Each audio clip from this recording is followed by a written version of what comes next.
And there's an interesting story in chapter 2 of the Quran that says when Allah decides he's going to create man, he tells the angels that he's going to create a man and he's going to create him with free will. And the angels protest and says, don't do that, because they'll abuse their free will, perhaps like the Jinn or the genies did.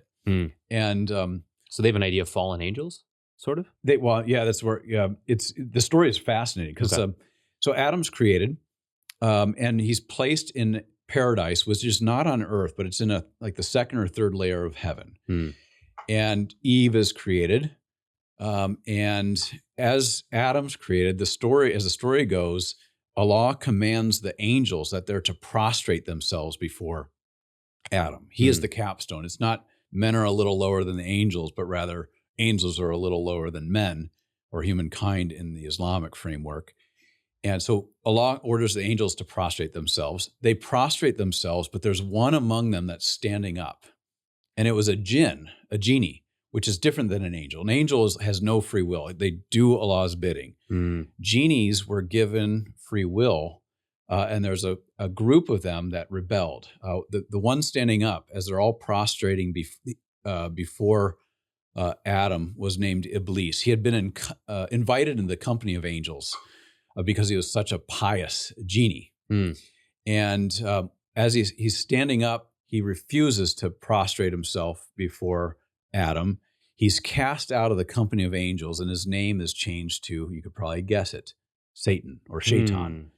And he leads the rebellion. He leads other jinn or genies into rebellion against Allah. And not every Muslim is going to see it this way, especially as Muslims begin to modernize and secularize.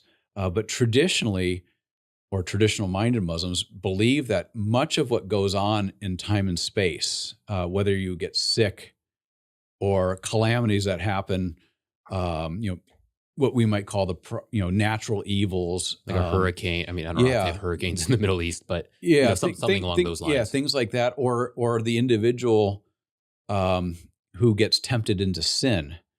That's not a result of a fallen created order. It's not a result of a person who is by nature sinful and unclean. It's because the enticing of the jinn, the whispering of the jinn are pulling you off Allah's straight path, or pulling the created order off its straight path. And so therefore in Islam, one thing that's interesting from a Christian perspective, especially for those Christians who are interested in speaking the gospel to Muslims, and Christians should be interested in that, I would hope. Yep. You can't assume that a Muslim is going to have a problem with their sinfulness the way we have a problem with our sinfulness. Because for them, human beings are not by nature sinful and unclean. Human beings are, in a sense, perfectible. To be sure, in Islam, the Quran says that Adam and Eve disobeyed Allah.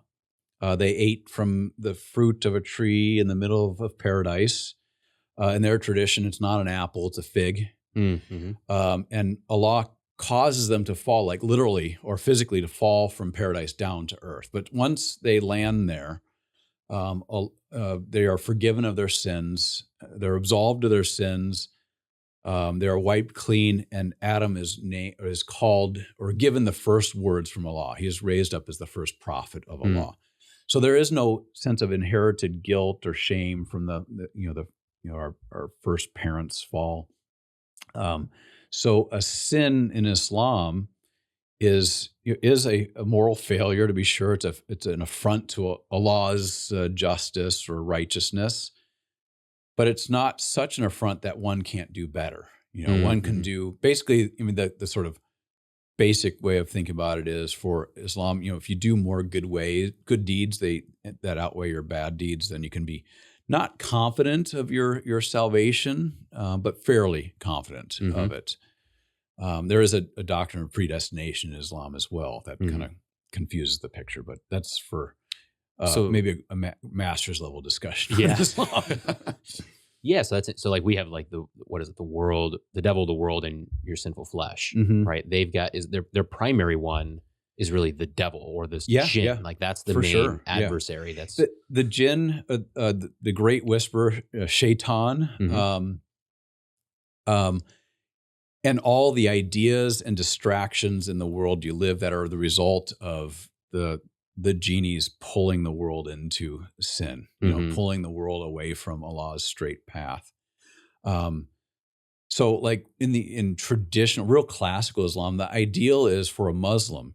It hasn't been for about 100 years that Muslims have seriously entertained whether or not Muslims can live in non-Muslim lands. Before that, the answer was no. You could do business, you could engage in jihad in non-Muslim lands, but you couldn't live there permanently because you couldn't really live a upright Muslim life unless your society followed Allah's will.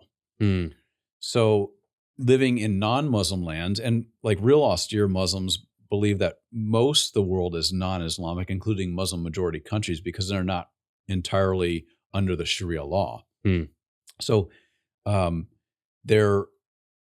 problem with the law not being Sharia law is that the things that are then allowed in a society that are an affront or contradict what Allah has prohibited are enticements away from this what's the Quran calls it the sirata mustaqim, the straight path. That everybody born, whether they are Muslim or not, as they grow up, intuitively knows. It's this. You asked about natural law earlier. There is in Islam a concept that it's called fitra. This original disposition or the original nature of humankind and the created order.